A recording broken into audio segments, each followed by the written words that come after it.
Hey everybody, my name is Parker. Welcome to Games for Youth Ministry by YM360, where we make games so good, they're really good. Today we're looking at a game called Shifty, which is a game that involves dots that kind of shift around on the screen. Now, it's not really a game necessarily, it's more of a tool that you can use for a bunch of different games. And I'm going to show you what those examples are after we look at the settings so you can get an idea of what you can control on this game. So let's look at that right now. We have right here our dashboard for Shifty, and you'll see it's really simple. You can choose the number of players. Now that translates to the number of panels that are on the screen, and you can see it's either 1, 2, 3, 4, 6, or 8, and it will lay it out nicely, and you'll see kind of the different games you can do with the different panels. The next thing is the timer in seconds. If you choose to use the timer feature on this, just put in the number of seconds, 30 seconds. I've got mine set to 10 seconds, whatever you need for your game, that's where you'll set that. And then you'll just click save and then start the game. Now what we're gonna do is go over to our controls. And you'll see the controls are fairly simple as well. You have your start and pause of the timer. You can either click these buttons on the left or you can use the keys right here on your keyboard. So you can either use the space bar or click this button. To reset the timer, that's going to be the R key. If you want to show like a win type thing where it will turn into a little check mark and do a ding, you're going to press C for correct. If you want them to lose or do like an with an X, you would press X, which is right next to C. That's really convenient. If you want to shift the dot around to different panels randomly, press the Enter key. If you want to actually move it around manually, you can just use the arrow keys, or what you can do is use the number keys on your keyboard, and that will go directly to the panel that you press. So what we're going to do right now is jump back into our settings, and we are going to set this to one panel, and we're just going to do 10 seconds for this example, and we're going to click apply changes, and you'll see you have one dot there. Pressing the space bar is going to start the timer, so this is great if you're doing any kind of activity that just requires one big timer and doesn't have actually showing you the number of seconds. So they kind of just do this. Watch. So everyone's like rushing around to do something. Maybe it's like get up and everyone move around and find someone that you don't know, whatever it may be, and then when it's done, it's just going to do this. Okay, and then the timer's done. If you need to reset it, press R, and there it is, it's reset, and you can start all over. Now what you can do is go back in here, we're gonna change the number of players to 2, and we're gonna set it also to 10 seconds for this example. We'll click save and apply changes, and now we have 2 panels. This is great for a game called Categories, where you bring up 2 students and you tell them that they have to go back and forth, and they have to name something in a specific category that you're gonna give them. They can't name the same thing, and if they do, they're out, and whoever's the last person to do it when the timer runs out, they're out. So there's 2 ways to lose in this game. So here's how it would work. You'd say something like, okay, name, ready, set, go, superheroes. So whoever's on the right side is the blue team, and on the left side is the red team, and they'll just say a superhero. So they'll say, Spider-Man. Okay, next guy, Superman. Okay, Batman, Hulk, Thor. Iron Man, Captain America.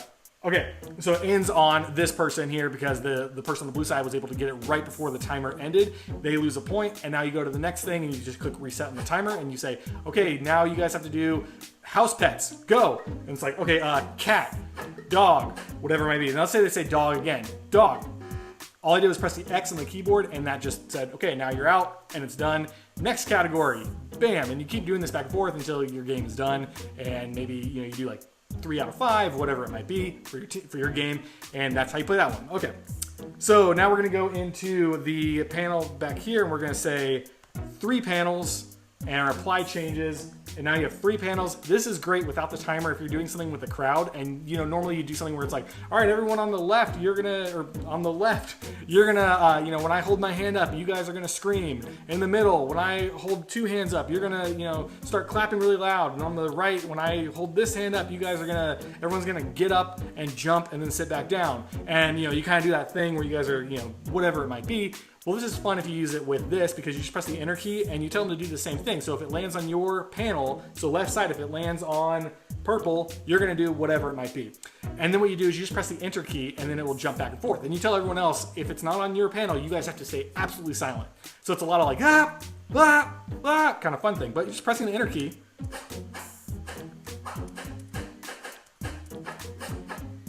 Whatever you need for your game, and it's a lot of fun. Now, if you want to, you obviously can use the keyboard, and you can, click through the ones that you want, whatever it might be. But that's a lot of fun for like a big crowd stage type thing. Now we're gonna go back into our settings, and we're gonna set it to 4 panels. and we're going to say apply changes, and we're not using the timer again for this one. This one is if you were to do something like any kind of trivia game. Normally we do A, B, C, or D, or 1, 2, 3, or 4. This is great if you actually have construction paper or something like that that's this color. So you'd be like, okay, the answer for blue, red, purple, and yellow. And what they would do is they'd hold up the answer that they think it is, and then you would go to that one. So let's say that you ask a question and the answer they think is yellow. You just press 4 on the keyboard, and it goes to the number 4, and then you can say, okay, is that the correct answer?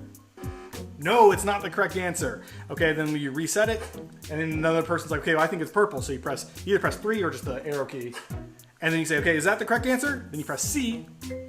That's the correct answer. Good job. So that's a little different way of doing kind of a trivia challenge, to use colors and using like, any kind of colored paper or something like that. Now let's go over here, and I'm going to skip 6 and just go straight to 8 panels. And then we're going to click apply changes. Now that we have 8 panels, this is great if you have any kind of setup with like tables, and you can put the colored paper on the tables, and then you're deciding which table is going to do what thing. So what you can do is just press the enter key, and it will just... Okay, everyone that's in the purple one, you guys get up and do whatever. Dark blue, I'm colorblind.